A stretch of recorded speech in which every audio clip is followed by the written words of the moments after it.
All right.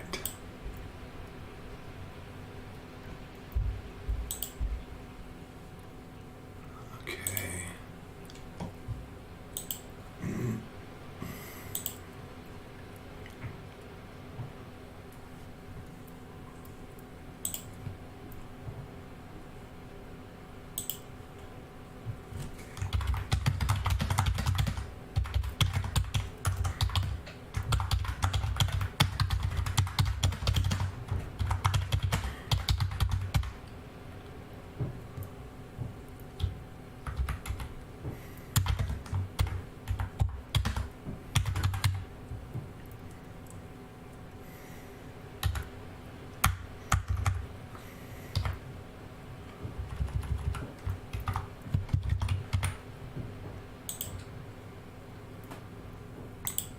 Okay. Let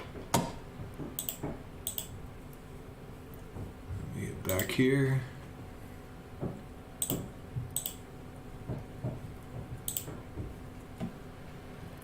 Okay. Okay, so let me start this.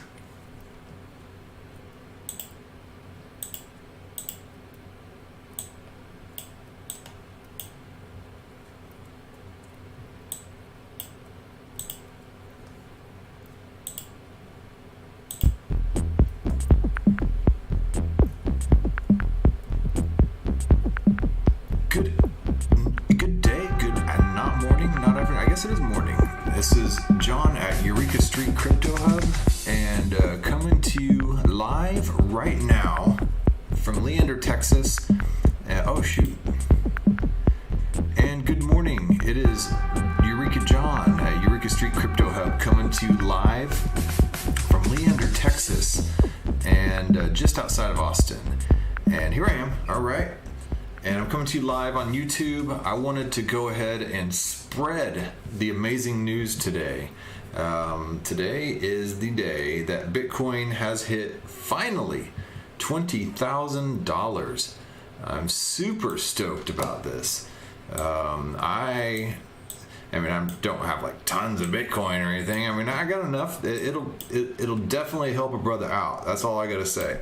But let's take a look at this here.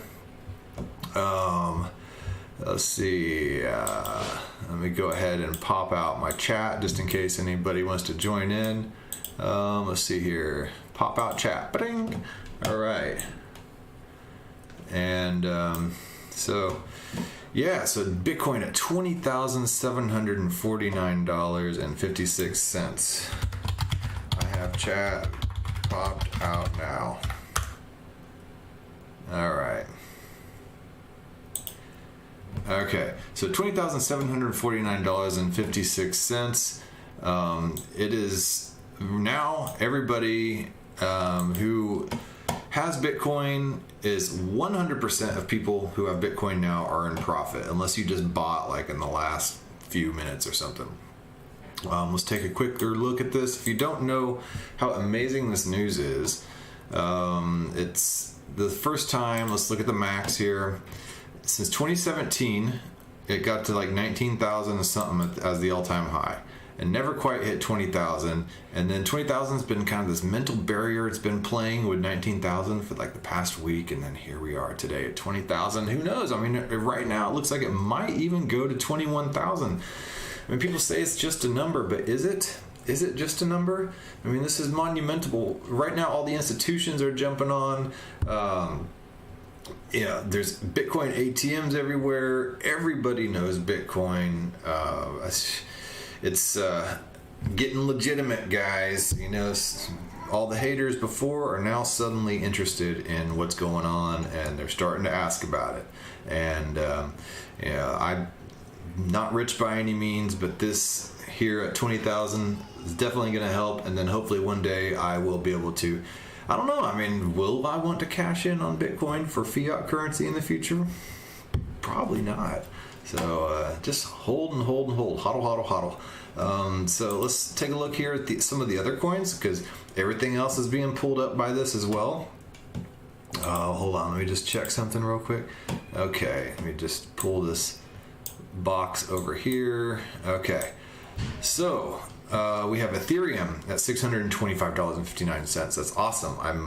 I'm a big Ethereum head, Ether head, or whatever you want to call it.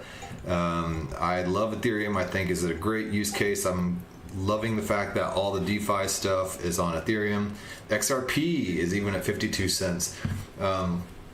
After this whole Flare Spark token drop, XRP dropped quite significantly, 6.6% over the past 7 days, after a huge spike. But hey, I mean, it's above 50 cents. It's at 52 cents. So, I can't complain. I haven't bought any XRP over 50 cents. All my XRP I bought between 13 and maybe 35 cents. So either way, I'm sitting pretty on it. I'm all right with that. Let's see. Even Bitcoin Cash is up. Actually, Dan at Digital Asset News is doing a video probably right now about why he's selling it all. I just saw him announce that on Twitter. So we'll see why. Then let's see here.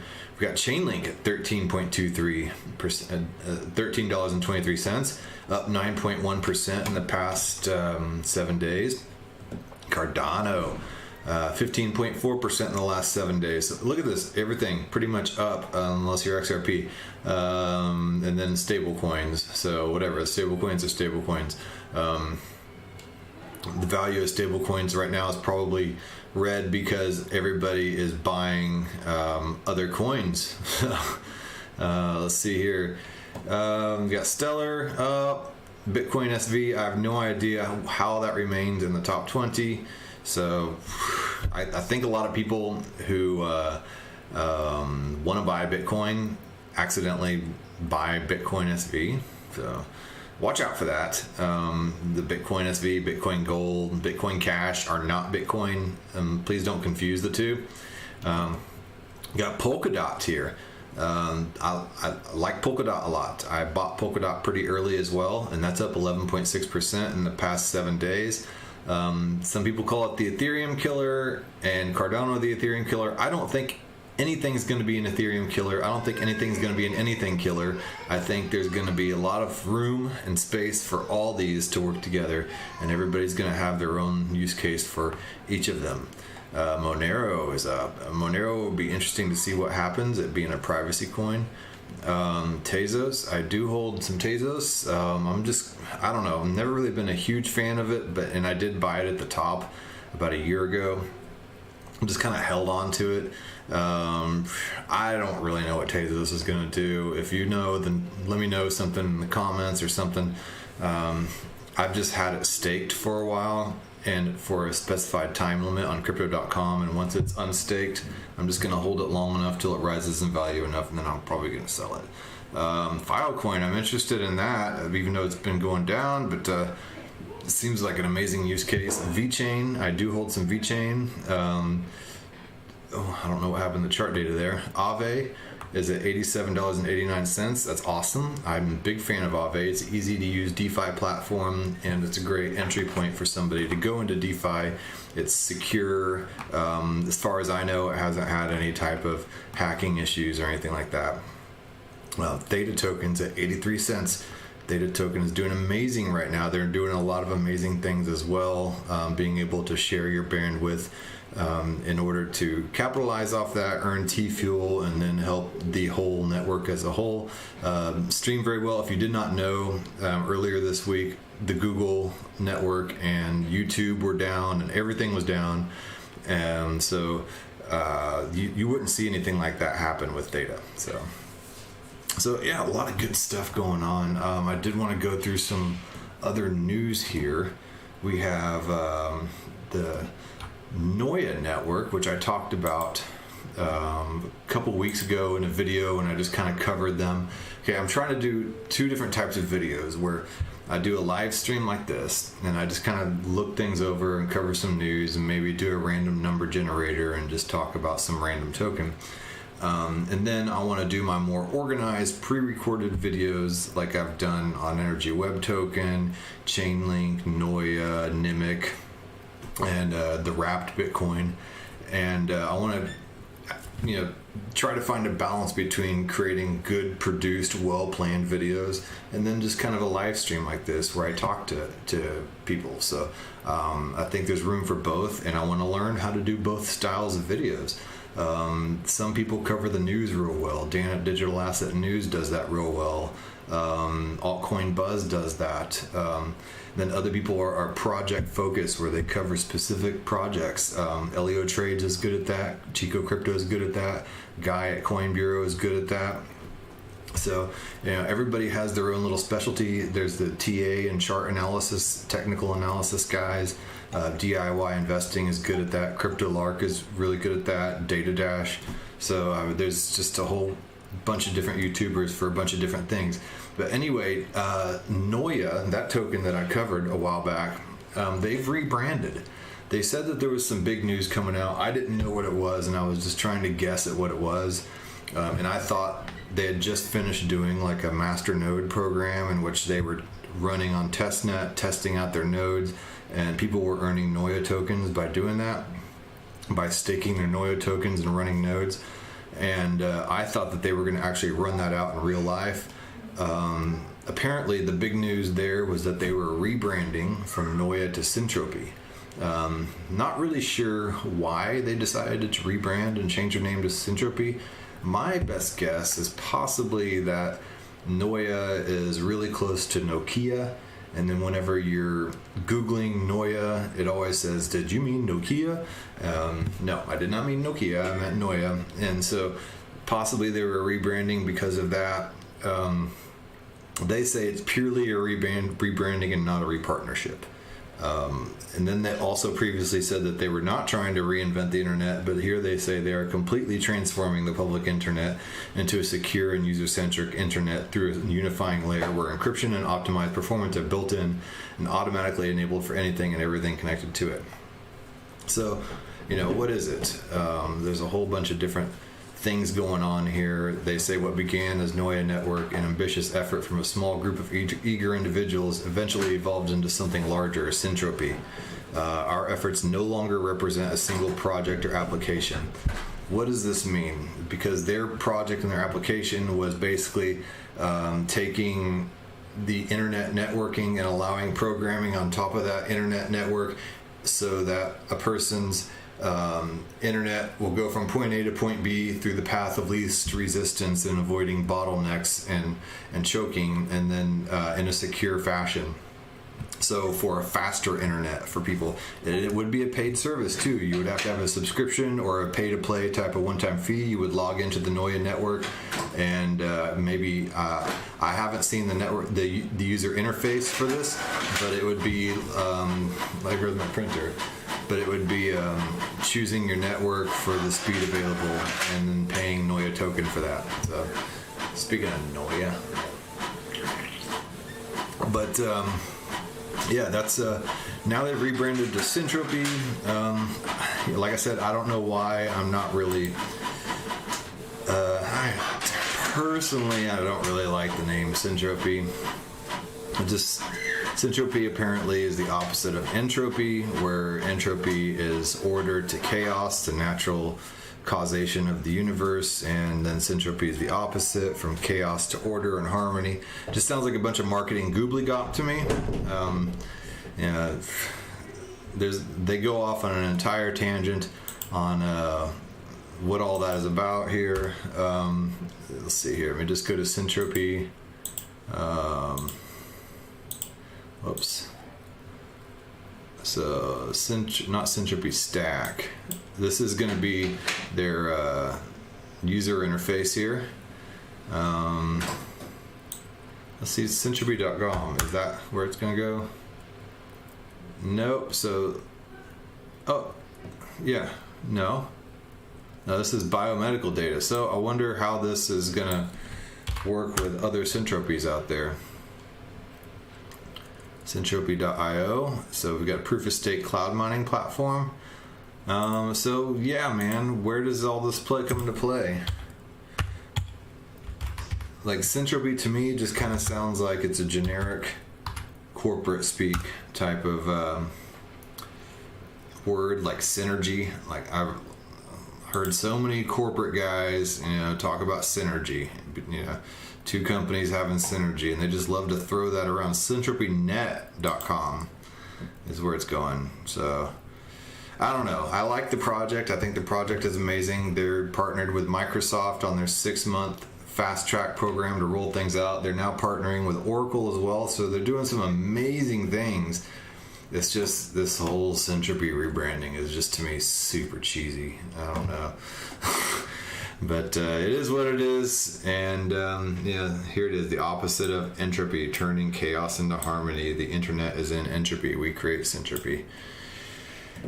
Whatever, so that's that. Let's go on. So here's all the other stuff that's going on here. Microsoft adds Noia platform to Azure Marketplace. I mean, there's been a lot of stuff going on here. Here's where they go into this gobbledygook. So it says it's open source to encourage cooperation.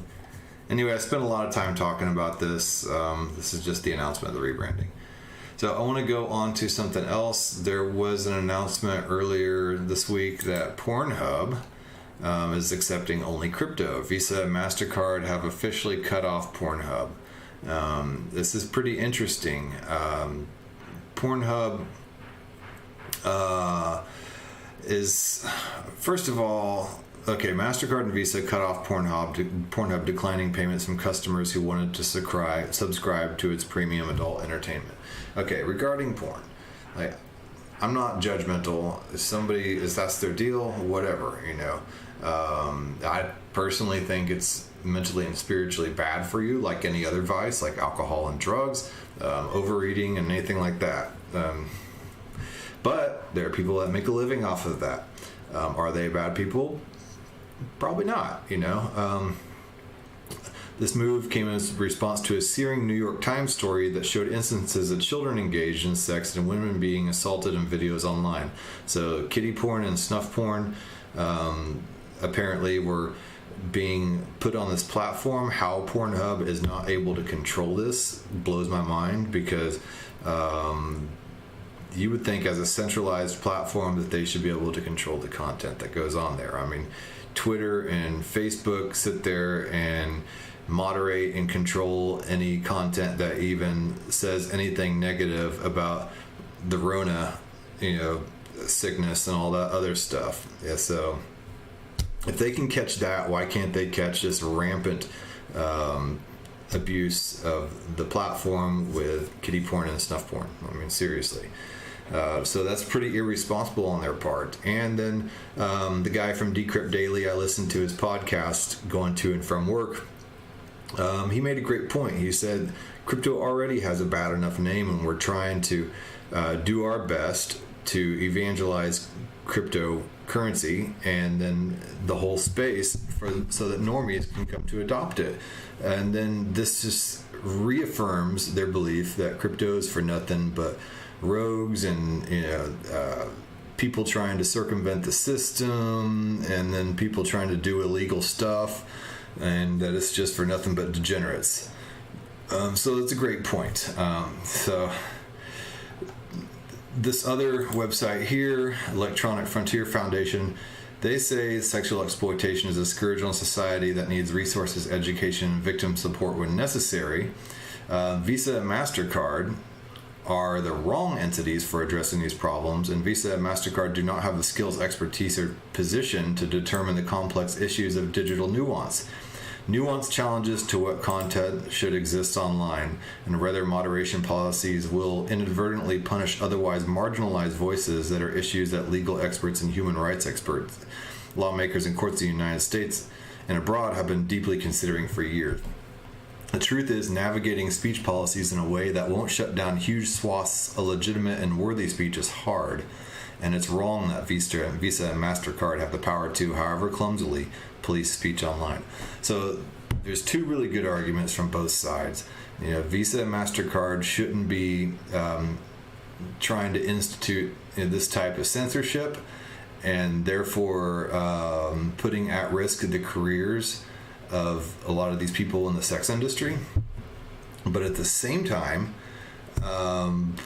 they're also Pornhub is giving crypto a bad name, and people trying to establish legitimate projects and do things the right way are once again having to fight the stigma that's just being pushed on them. So 2 articles approach it differently. He doesn't really get into what he said in his podcast in this article, but he makes really good points in his podcast. So I'd recommend checking that out. So that's that news on Pornhub. I wanted to touch a little bit on the XRP flare drop. If you had XRP in the wallet, let me pull up XRP flare token. So let's see here if I can find it. Okay, so what is it? Coin Telegraph. So they're talking about the price, but if you saw the airdrop happen on December 12th and you had a wallet like Voyager, for instance, or Celsius wallet maybe, had it immediately update. However, what December 12th was, it was a snapshot of all the wallets that held XRP. It wasn't necessarily the airdrop. I have couple wallets with XRP in it. I have crypto.com. I have some locked away in that staking, and I had it on Uphold. In neither of those wallets did I suddenly see my balance increase and then a whole bunch of Spark token. So if you have not seen that in your wallet, you're not alone either. Apparently they're going to be implementing that snapshot on all these exchanges in January, I believe. So I don't know the exact details on that, but just know that right now you're not going to get the airdrop. So I need a little more details on that, but just know that it is coming. So if you know more than that, then feel free to comment or post about it or something. I would like to know more details, but I just know that the snapshot itself was done on December 12th, and then the airdrop is upcoming. So here we go. Despite the snapshot on December 12th, for the upcoming FLR airdrop, XRP value has not gained much ground. It's staying put at around 50 cents, which is cool that it's staying put at 50 cents because I bought in well below 50 cents, and so 50 cents to me is fine. I'm not that big of a fan of XRP anyway, but whatever, like I'll make whatever money has. I bought XRP a long time ago, and I'm just kind of holding on to it. I'm not really buying anymore, and I'm not selling it, so I'm all right, whatever. And then what else do we have here? We have one more bit of news that I was going to talk about. Yes, Theta coming out with a 3.0. And I was broadcasting on the Theta TV network earlier, and somebody on there was like, do you think T-Fuel is a great investment? I hear it's going to be a great... there is a great video on this. Let's see here. Let me go into YouTube. Okay, for noobs just starting out, hold on, let's see here. Go check out Coin Bureau, Theta T-Fuel, and then Guy right here, he talks a lot about Theta and T-Fuel, and he goes into the tokenomics of both. He talks about the Theta token having its established value that's never going to change, and that the Theta token is going to be more of like a governance token. And then he talked about the T-Fuel token, which is going to be more of the medium of exchange, the gas, the one that's the utility token that's used every day, kind of like the commodity. So the T-Fuel token will be burned and minted, and I personally, this is not financial advice, but I wouldn't look at the T-Fuel token as something you should invest in. Theta token, sure, I'm fully in on the Theta token. I'm going to be running the Guardian node now that the established requirement for running a Guardian node has dropped from 10,000 down to 1,000. Now I can afford to run a Guardian node. But the T-Fuel token, I'm just collecting. Maybe one day it might be worth something, but it's not what I'm there for. I'm going to use the T-Fuel token because I use Theta Network a lot. So watch this video here. There's another guy, Everything Theta. He's really good to follow. if you want to follow anything going on about Theta, then subscribe to this channel here. He talks about Theta Mainnet 3.0, introducing T-Fuel staking and burning. With T-Fuel being the commodity and type of utility token, I'm not really sure why you'd want to stake it. I'll stake my Theta token, but my T-Fuel token, I'm not really sure about that. So anyway, I still have to watch this video here. Subscribe to this dude here. He knows what he's talking about. And let's see, full mainnet 3.0 is coming out and launching in spring of 2021. And you can go in here and look at the new white paper. So I need to go through this. In a previous video, I did go through the complete Theta white paper and covered it in as broad strokes as possible without trying to leave out some important stuff. So you can go log into that previous video. So that's the news on Theta. And then let's see here. I did a video a while back on Energy Web Token, and I talked about the main web validators. So not just anybody can spin up a node and stake some EWT token and run an Energy Web Token validator or node. So this is not a homegrown effort. Energy Web Token is something from the top down, and they're doing that in order to get these large companies and the grid operators on board. They're not going to be on board if they know that security could possibly be compromised by just some random person trying to run a node on their network. So there's no way you can convince them to participate in that way. Here it is. These are like 26 something people running nodes. It was 32. So 32 people or organizations running the web validator nodes on the Energy Web Token. And here they are. They're big names like Shell, Tenaska, Vodafone, EDF, like all through here. They're everywhere. And so you have to be a big dog to run a validator on the Energy Web Token. If you are not, then but what you can do is you can buy Energy Web Token. You can buy it on Bitmart, through a couple other exchanges. Let's see here. Energy Web Token right now is down in price. So it would probably be a great time to buy it. It's down at $6.49. It was up to around $13 for a while there. Let's see here, 180 days. Let's go to 1 year here. And they got up to like $12.98. So just about $13, not quite. So yeah. And it's back down here. I don't think it's going to go any lower than here. I think it only is going to go uphill from here. There's been a lot of movement going on between Tesla and between all the energy grid operators and utility companies and all this stuff building up momentum for this. So I think that this Energy Web Token has nowhere to go but up.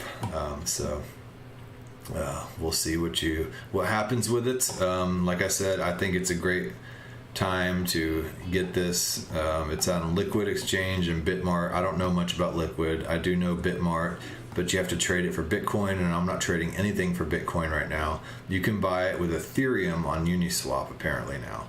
So that's something to think about. So anyway, I think that is good for now. I just wanted to log on and share the news that Bitcoin is now at $20,603.48. So yeah, man, can't get any better than that.